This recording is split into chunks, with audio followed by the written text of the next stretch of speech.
السلام عليكم. الله أكبر الله أكبر الله أكبر الله أكبر. أشهد أن لا إله إلا الله. أشهد أن لا إله إلا الله.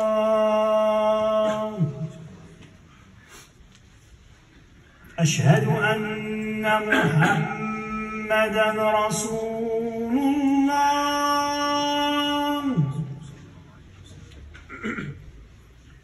أشهد أن محمدًا رسول الله.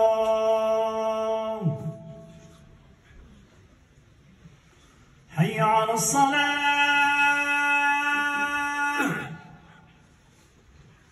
حي على الصلاة.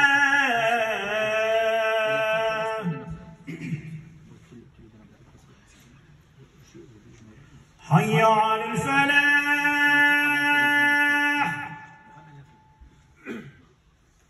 حي على الفلاح. الله أكبر الله أكبر. لا إله إلا الله. Avancez au maximum. Barakallahu fikoum, il pleut aujourd'hui, c'est pas facile. Soyons miséricordieux, Allah le sera avec nous, Inch'Allah. Bismillah, alhamdulillah, alhamdulillah, nahmaduhu, wa nasta'inuhu, wa nastahdi, wa nastaghfiruhu, wa nu'minu bihi, wa natawakkalu alayhi, wa na'udhu billahi min shururi anfusina, wa min sayyiati a'malina, man yahdihillahu fala mudilla lahu, ومن يضلله فلا هادي له ونشهد أن لا إله إلا الله وحده لا شريك له وأشهد أن محمدا عبده ورسوله صلى الله عليه وسلم. Approchez au maximum, barakallahu fikum, c'est les vacances, on est content, il y a beaucoup de jeunes, masha'Allah. Alhamdulillah, la khutbah du Jumu'ah d'aujourd'hui, mes frères et mes sœurs, elle est capitale, vitale, primordiale. Mes frères, les philosophes, ils parlent bien. Les politiciens, ils parlent bien. Les journalistes, ils parlent bien. Les psychologues, ils parlent bien. Les professeurs, ils parlent bien. Les enseignants, ils parlent bien. Mais vous savez, il y a quelqu'un sur la terre, il parle mieux que eux tous. Mieux. Vous savez, c'est qui a dit ça? Allah, le maître de l'univers. Allah le dit dans Surat 41, Fussilat. Allah dit, وَمَنْ أَحْسَنُ قَوْلًا مِمَّنْ دَعَا إِلَى اللَّهِ. Regardez, c'est un défi à l'humanité entière. Et personne ne pourra jusqu'à la fin du monde relever ce défi. Allah dit, et qui peut prétendre avoir des paroles meilleures que celui qui parle d'Allah? Allez-y. Allez-y, ramenez tous les philosophes, les journalistes, les écrivains. Amenez-les tous et ils se réunissent. Allah dit, qui peut prétendre avoir des paroles meilleures que celui qui parle d'Allah? Oui, mes frères, Allah dans le Coran dit Wala dhikrullahi akbar. Et la parole d'Allah, c'est ce qui est plus haut. Il n'y a pas plus haut. Alors, mes frères, remplir son frigo, quand il est vide, il faut le faire. Quand ton ventre est vide, il faut le remplir. Quand le réservoir est vide, il faut le remplir. Et quand la foi est à plat, là, on ne sait pas quoi faire. On ne sait pas quoi faire. Alors que l'objectif, c'est quoi notre curseur à tous? C'est quoi qui nous fait avancer? Avancer, avancer, avancer. Maximum, allez-y, allez-y, parce qu'il y a des jeunes qui sont debout. Faites leur miséricorde, c'est pas souvent, c'est des vacances de Noël. Ils ont besoin de venir et profiter de la mosquée. C'est quoi notre curseur? C'est la foi. Mais vous n'avez pas remarqué qu'on s'occupe de beaucoup de choses, sauf de l'essentiel. L'essentiel, c'est quoi? C'est la foi. C'est quoi la vie du croyant? C'est la foi. Alors, mes frères, le thème d'aujourd'hui, c'est quoi? C'est notre foi. L'objectif, c'est d'augmenter et de renforcer notre foi. Vous allez me dire, mais on a la foi, Faisal. Pourquoi tu nous fais une conférence sur la foi? C'est vrai, quelqu'un qui ne prie pas, on fait un discours sur la prière. Quelqu'un qui ne fait pas le pèlerinage, on lui fait un discours sur le pèlerinage. Et quelqu'un qui a la foi, on lui fait un discours sur la foi. Écoutez, mes frères et mes sœurs, la foi, c'est la chose la plus importante. Parce que la foi, ça monte et ça descend. Quand tu as de l'argent qui augmente sur ton compte en banque, tu es content. Mais quand l'argent descend, tu n'es pas content. Et quand c'est la foi, ça t'est complètement égal. Regardez ce que Allah Ta'ala dit dans le Coran. Mes frères, c'est très important. Surat Al-Anfal, le butin. Allah dit au verset 2, 3, 4.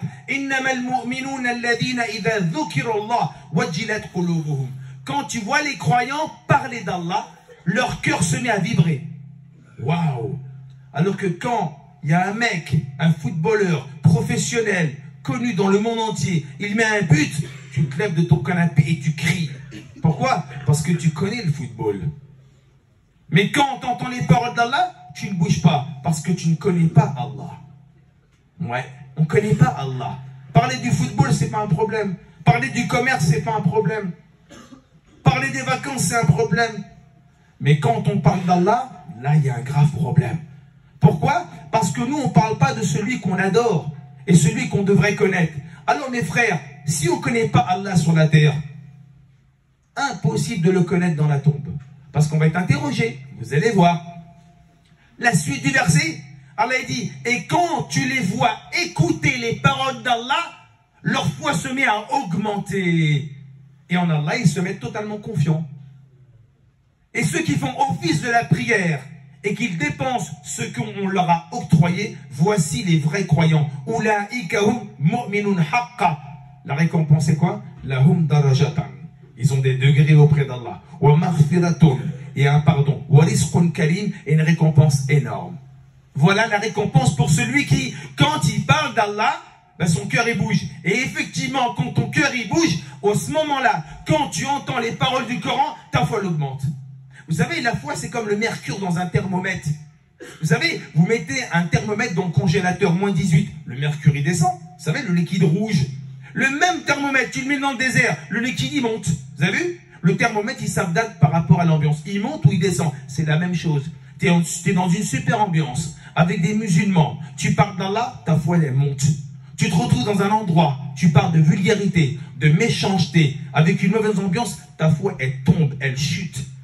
Alors la mort du croyant c'est quoi? C'est la mort du cœur. Parce qu'il y a 4 types de cœurs. Il y a les cœurs morts, les cœurs malades, les cœurs insouciants et les cœurs vigilants. Les cœurs morts c'est qui? C'est les cœurs des musulmans qui ne parlent plus d'Allah. Du matin au soir, j'ai pas le temps de parler d'Allah. J'ai pas le temps. Pourquoi on ne parle pas d'Allah? Je vais vous le dire. On ne parle pas d'Allah parce qu'on n'aime pas Allah? Impossible. On aime tous Allah. Donc cette fenêtre, on la ferme. On ne parle pas d'Allah parce qu'on a honte d'Allah? Impossible. On ferme. Vous savez pourquoi on ne parle pas d'Allah? Parce qu'on n'a pas envie. On n'a pas envie de parler d'Allah. Et je vais vous le dire, un défi à moi et à vous tous. Après la prière, on prend quelqu'un dans l'assemblée, on lui dit, parle-moi de médecine, de l'anatomie, du corps. Je peux pas. Pourquoi tu peux pas? Parce que je sais pas. Bon, toi, parle-moi de la mécanique. Le moteur, c'est quoi? Les pistons, les joints de culasse. Je peux pas. Je sais pas. Et pourquoi on ne parle pas d'Allah? Parce qu'on ne connaît pas Allah. On sait parler de footballeurs internationaux. On connaît leur nom, la liste, mais on ne connaît pas Allah. C'est qui Allah? Huwa ar-Rahman, ar-Rahim, al-Malik, al-Quddus, al-Salam, al-Mu'min, al-Muhaymin, al-Aziz, al-Jabbar, al-Mutakabbir, al-Khaliq, البر المصور الغفار القهار الوهاب الرزاق الفتاح العالم القابض الباسط الرافع المعز المذل السميع البصير الحكيم العادل اللطيف الخبير العظيم الغفور الشكور هو أحد الصمد القادر المقدم المؤخر الأول الآخر المحيي المميت الرشيد الصبور المنتقم ملك الملك ذو الجلال والإكرام. On ne connaît pas Allah. On connaît le nom des footballeurs internationaux. On ne connaît pas Allah. On connaît les gens qui sont sur mes contacts dans mon téléphone. Je sais ce qu'ils font, où ils travaillent, avec qui ils sont mariés. Je ne connais pas mon créateur. Je ne connais pas celui que j'adore, celui que je sers. Et si tu ne le connais pas sur la terre, impossible que tu le connaisses dans la tombe. Tu es mort d'avance. C'est foutu. On est foutu. Si on ne connaît pas Allah sur la terre, notre objectif c'est de connaître Allah. Alors il y a 4 types de cœurs. Le cœur mort, c'est celui qui ne parle pas d'Allah. Les cœurs malades, c'est ceux qui font des péchés du matin jusqu'au soir. Il est chez lui, personne ne me regarde, j'ai mon smartphone et je regarde du porno. Chez toi, ouais, chez toi. Imagine-toi, t'as plus peur, t'as plus honte devant Allah. 3. Les cœurs insouciants, ce sont ceux qui ont le savoir et la connaissance et ils ne pratiquent pas ce qu'ils savent. 4. Les cœurs vigilants sont ceux des gens qui au bout de leur langue, ils ont la parole d'Allah. Le prophète sallallahu alayhi wa sallam, selon Abu Huraira radiallahu anhu, hadith divin, Qudsi, hadith al-Bukhari, 7405. Allah ta'ala dit, Ana indadan abdi bi, wa ana ma'ahu idha dhakarani. Je suis conforme à l'image de ce que le serviteur pense de moi. Avancez, avancez, serrez-vous, qu'Allah vous récompense. Plus on se sert dans la miséricorde d'Allah, plus Allah nous rentrera dans sa miséricorde. Serrez-vous, faites miséricorde pour les autres. Allah vous fera miséricorde sur cette terre. C'est la maison d'Allah. On peut se serrer dans les boîtes de nuit, ils sont serrés. Nous, on ne peut pas se serrer dans les mosquées. Regardez bien. Qu'est-ce qu'Allah dit? Je suis conforme à l'image de ce que le serviteur pense de moi. Et je suis avec lui quand il m'évoque. Et regardez bien. Wallah, écoutez bien. Yafrah tauba. Allah se réjouit du repenti de l'un d'entre vous. Plus que se réjouit quelqu'un qui retrouve sa monture dans le désert, qui a perdu avec son alimentation et sa boisson. Celui qui s'approche de moi d'une palme, ce sont les anciennes mesures de l'époque. Je m'approche de lui d'une coudée. Et celui qui s'approche de moi d'une coudée, je m'approche de lui d'une envergure. Celui qui vient vers moi en marchant, je viens vers lui en courant. Qu'est-ce qu'on attend pour s'approcher d'Allah? Pourquoi on ne veut pas parler d'Allah? Parce qu'on n'a pas envie. C'est catastrophique. Notre maître qui a créé l'univers, Allah, il le dit dans le Coran, il se fait connaître, Allah. Regardez bien. Allah tabaraka wa ta'ala dit, et il a assujetti, wa sakhara lakum layli wan nahar. Il nous a assujetti la nuit et le jour. Wa sakhara lakum ash-shams wal qamar. Il a assujetti le soleil et la lune. Wa sakhara lakum an-nujum. Il a assujetti les étoiles. Wa sakhara lakum ma fi samawati wa ma fi al-ard. Et il a assujetti ce qu'il y a dans les cieux et dans la terre. Mes frères, Allah, il a écrit toutes choses. Qui est capable aujourd'hui, et je lance ce défi à l'humanité entière, qui est capable aujourd'hui de compter les grains de sable dans les déserts? Moi, je lui donne 100 millions de dollars. 1000 milliards de dollars. Qui est capable? Ramenez-moi les ingénieurs, les architectes, les philosophes, les professeurs, tout le monde, ramenez-les. Qui est capable de compter le grain de sable dans les déserts? Le nombre. Allah connaît le nombre de feuilles qu'il y a dans les arbres. Quand est-ce qu'elle va tomber? Où elle va tomber? Et dans quel endroit? Ça, c'est la puissance d'Allah. Allah, il n'est pas capable. Tu te poses la question. Allah, il est capable. Il sait quand est-ce que va tomber la feuille, où elle va tomber, à quel endroit. Bien sûr, parce qu'Allah a dit, je sais ce qui se cache dans les poitrines. Je sais ce qui se cache dans les poitrines.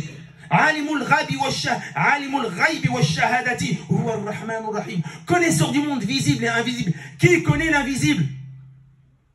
Hadith 7442. Selon Abdallah ibn Omar radiallahu anhu, nous raconte ce hadith dans le recueil de l'imam al-Bukhari. Un jour, le prophète alayhi salatu wasalam, il est invité dans un mariage chez une femme qui s'appelle Rumayd bint Mu'ayd.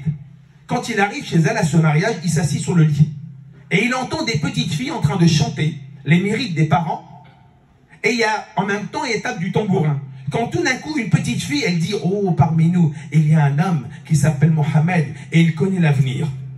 Le prophète s'approche de la petite, il lui dit, chante comme tu chantais avant, mais pas cette phrase-là. Et il lui dit, Mafa'tuhul ghaib khamsa wa la ya'lamu illa Allah. Les clés de l'invisible sont au nombre de 5. Il n'y a qu'Allah qui les connaît. Il n'y a qu'Allah qui sait ce qui se passera demain. Il n'y a qu'Allah qui sait quand est-ce que descendra la pluie. Il n'y a qu'Allah qui sait ce qu'il y a dans les matrices. Il n'y a qu'Allah qui sait dans quelle terre tu mourras. Et il n'y a qu'Allah qui sait quand est-ce que sera le jour du jugement. Nous, on ne connaît pas Allah. On ne parle pas d'Allah. On n'a pas envie de parler d'Allah. Du matin au soir, qu'est-ce qu'on entend sur les réseaux? Ça c'est halal, ça c'est haram, ça c'est halal, c'est haram. Dire Joël Noël c'est halal, ça c'est haram. On sait dire que ça. On connaît que le halal, que le haram. Mais on ne connaît pas le maître de l'univers, le maître des cieux et de la terre. Et quand tu vas arriver dans la tombe, qu'est-ce qu'on va dire? Voici l'histoire. Dans le recueil du grand savant El-Baqilani qui s'appelle Al-Insaf de 348, et dans le recueil du savant Fatawa de l'imam Suyuti. Écoutez cette histoire. raconte que Abdallah ibn Omar radiallahu anhu a dit un jour mon père a croisé le prophète sallallahu alayhi wa sallam.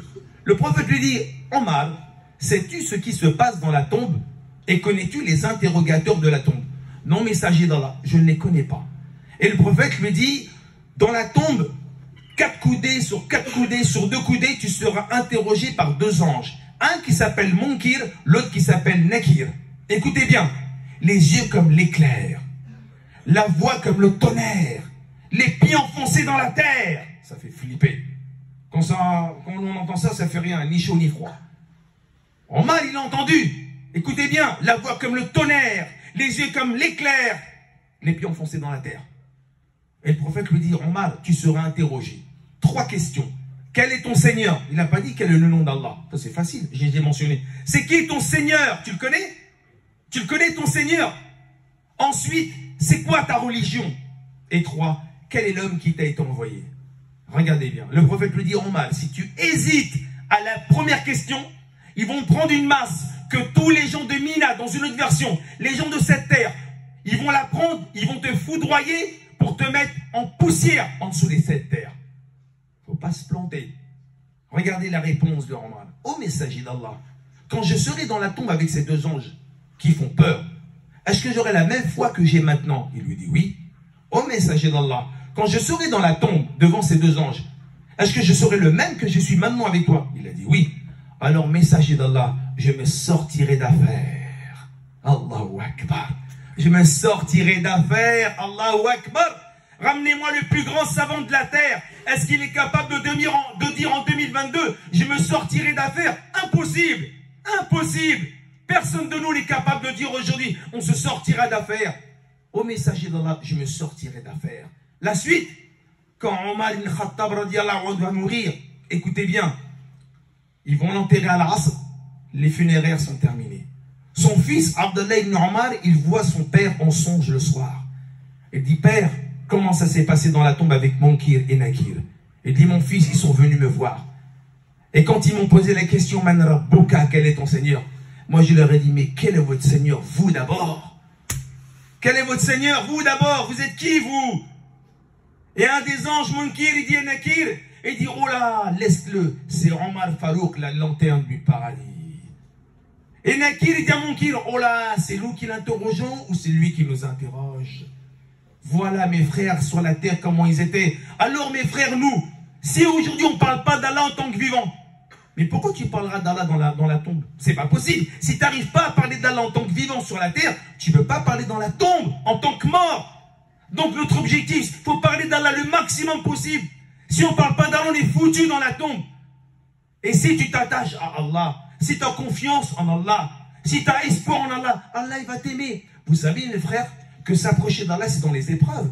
Tu peux t'approcher d'Allah en buvant un thé à la menthe ou un coca, assis sur ton canapé avec TikTok, tu vas connaître Allah. Mais tu rêves, tu te mets les doigts dans les yeux mon frère. Connaître Allah c'est pas sur les réseaux sociaux. Connaître Allah c'est mouiller la chemise. C'est lever les manches. C'est dans le sacrifice. Ibrahim alayhi salam, il a connu Allah en buvant un thé à la menthe ou quand il a été jeté dans le feu.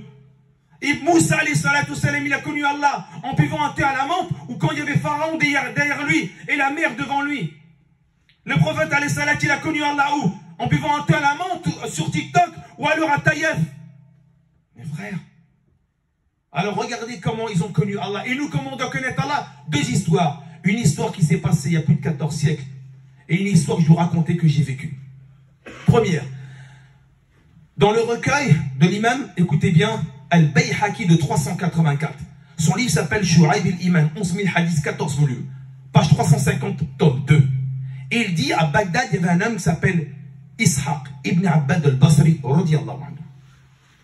Et quand il est là-bas, Ishaq, il dort chez lui le soir, et en rêve, une voix lui dit, lève-toi, va aider telle personne dans le besoin. Ishaq se réveille la nuit, il voit personne autour de lui. Alors il se recouche. La voix lui dit, comment oses-tu dormir alors qu'une personne est dans le besoin? Il avait peur, il s'est levé, il a pris 300 dirhams. Il a préparé sa monture et il a laissé sa monture le guider. Bagdad, c'est une grande ville qui est ronde.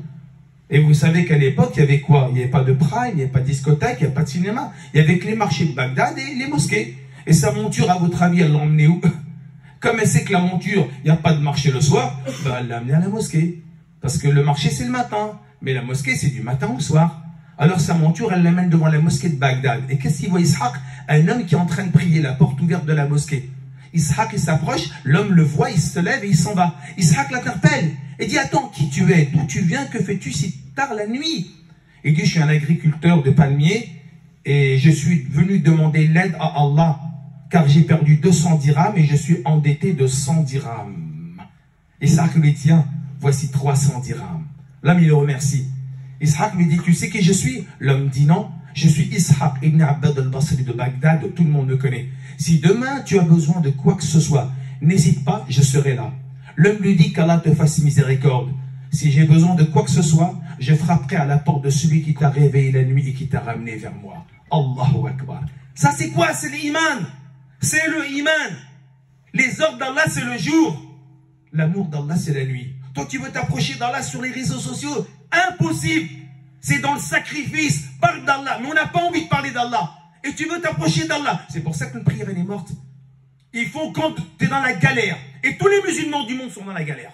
Tous. Alors comment on fait? Qui va nous sortir de la galère? Frappe à la porte d'Allah. Parle d'Allah. Grandis Allah. Loue Allah. Glorifie Allah. On connaît tous les gens de ce monde. Et regardez le défi d'Allah avant que je vous donne cette histoire. Allah dans le Coran, il dit dans Surat 17, Al-Isra, le voyage. Il dit, regardez bien, si tous les êtres humains de cette terre et tous les génies se réunissaient afin de reproduire quelque chose de semblable à un verset du Coran, ils ne le pourront pas, même s'ils s'unissent. Allez, ramenez-moi les philosophes, les chercheurs, les enseignants, tous ramenez-les. Impossible de reproduire un seul verset du Coran. Et il y en a qui ont essayé, qui ont tenté en vain. L'exemple, un poète, il a fait un adage sur l'amour. Vous savez ce qu'il a dit? Regardez bien. Il a dit, si toute cette terre était du papier et que l'océan serait de l'encre, il n'y aurait pas assez pour écrire comme un je t'aime. Ça ne tient pas la route. Déjà, il faut vivre plus longtemps que nous. Il faut être capable de transformer la mer en encre et cette terre en papier. Puis il faut être marié, parce qu'il faut connaître les femmes. Mais regardez bien ce que Allah Ta'ala dit dans Surat Luqman. Si tous les arbres de ce monde étaient des plumes et que l'océan serait de l'encre rajouté par 7 océans supplémentaires, il n'y aura pas assez pour écrire les paroles d'Allah. Les paroles de la religion sont limitées. Al-Yum akmaltu lakum dinakum. Il n'y a plus rien à rajouter. On fera que des exégèses et des tafassirs jusqu'à la fin du monde. Mais personne ne peut rajouter un seul mot dans la religion. Elle est complète. Personne ne peut rajouter un mot sur le dos du prophète alayhi salatu salam. Mais on peut parler d'Allah, de l'atome, de la grandeur d'Allah. Et regardez bien. Une femme, elle dort chez elle le soir. Son bébé, il a 3 mois, il est dans le lit à côté. Et le bébé se met à pleurer. Regardez la puissance d'Allah. Regardez bien la puissance d'Allah. Pendant que la mère dort, le bébé, il pleure. Eh bien, regardez bien. Allah, il fait une hormone qui s'appelle l'ocytocine et qui crée la production de lait dans le sein maternel. Qui est capable de faire ça si ce n'est Allah? Alors voici l'histoire avant de terminer.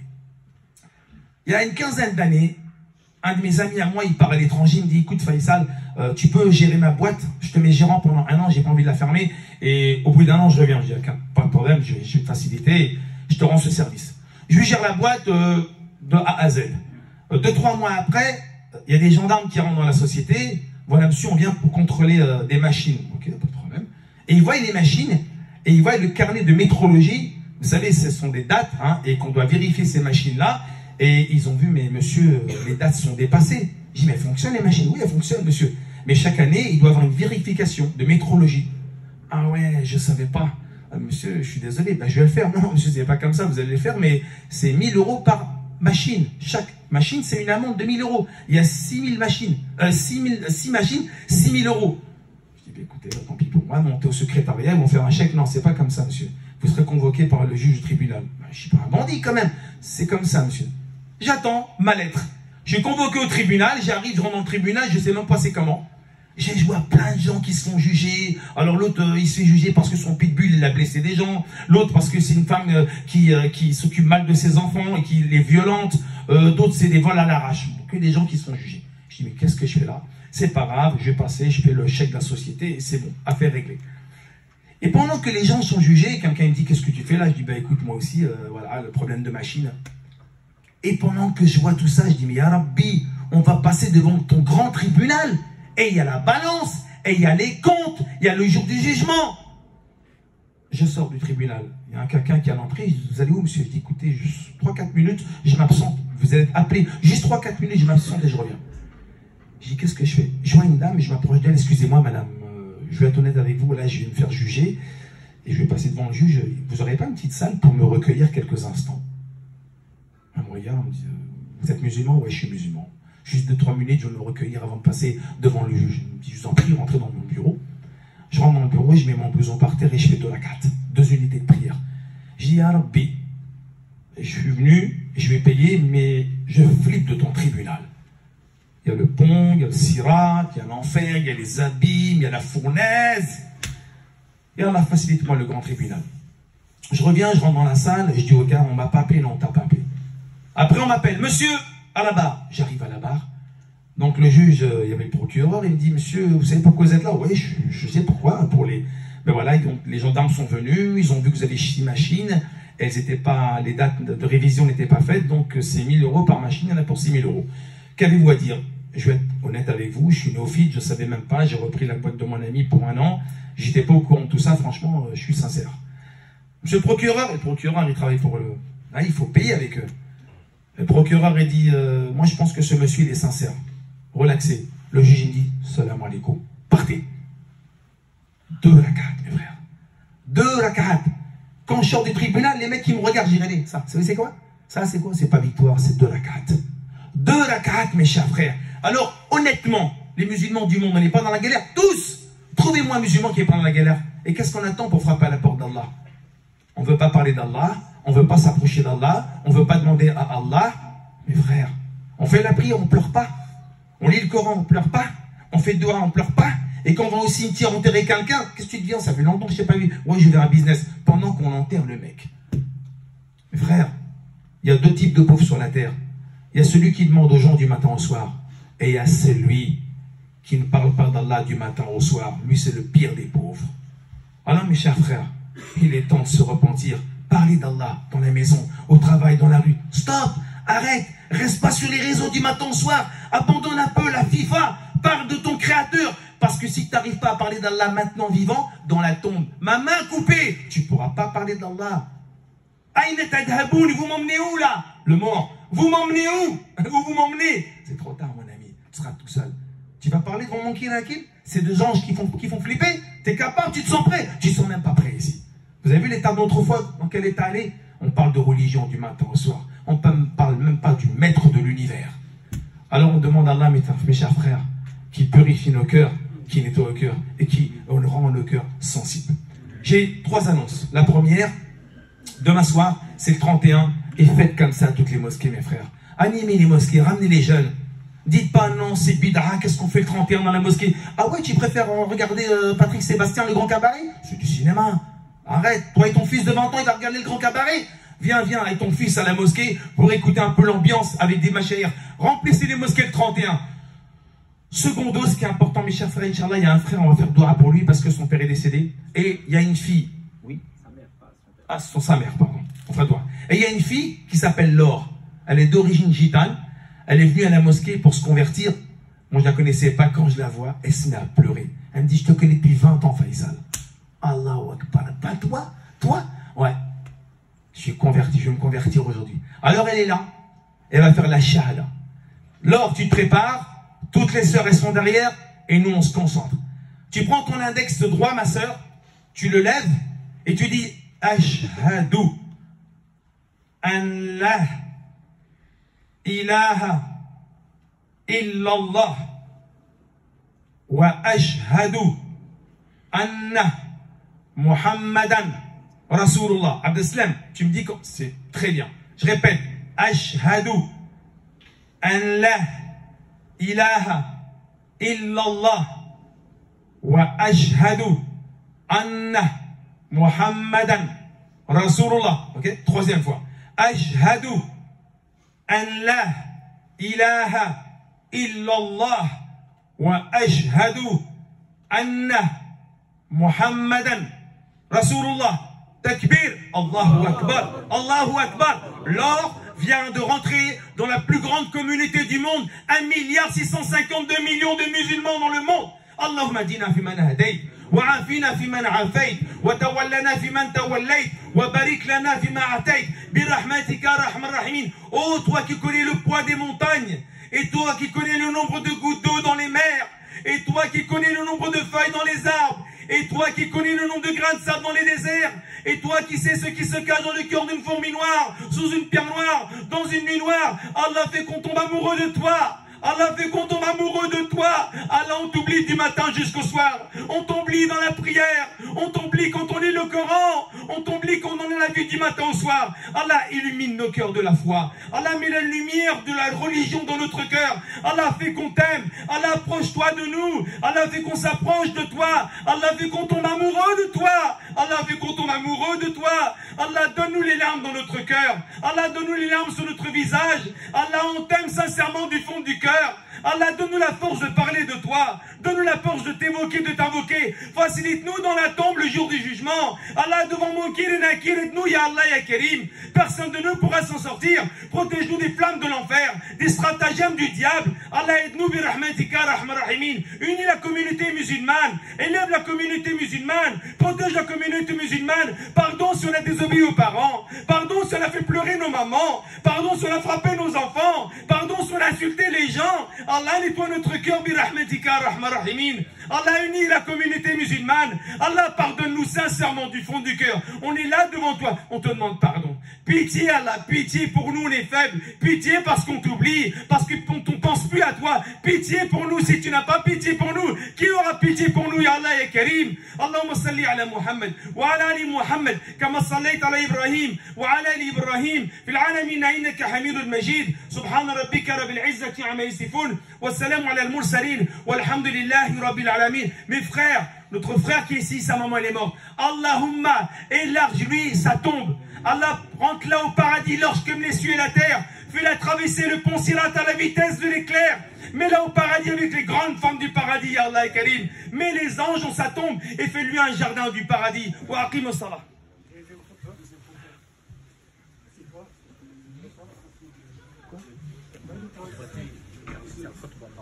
Ah, j'ai fait une khouba. Ah, on s'assoit. Asseyez-vous.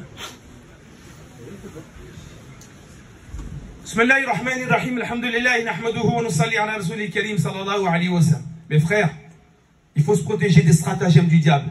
Un jour, il y avait Iblis, le diable. Il a tapé à la porte de Pharaon. Il lui a dit, écoute Pharaon, ouvre-moi la porte. Qui c'est? C'est moi le diable. Il lui dit, je vais te donner un conseil. La prochaine fois, ne dis pas qui c'est, car tu dois tout savoir. Autrement, les gens vont dire que tu connais rien. Mes frères, quand on ne sait pas, on dit Allahu A'lam. Et Allahu A'lam, mes chers frères, ça ne veut pas dire je ne sais pas. Allahu A'lam, ça veut dire Allah, il sait tout. C'est lui qui connaît tout. Il sait ce qu'il y a dans le monde visible et invisible, mes chers frères. Allah tabaraka wa ta'ala nous dit dans le Coran, écoutez bien, et c'est très important. Allah a dit quand le soleil sera obscurci, et que les étoiles deviendront ternes, et les montagnes mises en marche, et les chamelles à terme négligées, et les bêtes farouches rassemblées, et les âmes accouplées, et les mers allumées, et qu'on demandera à la fillette enterrée vivante pour qu'elle péchait et elle est tuée, et quand le ciel sera écorché, et la fournaise attissée, et le paradis rapproché, chaque âme sera ce qu'elle a à la portée.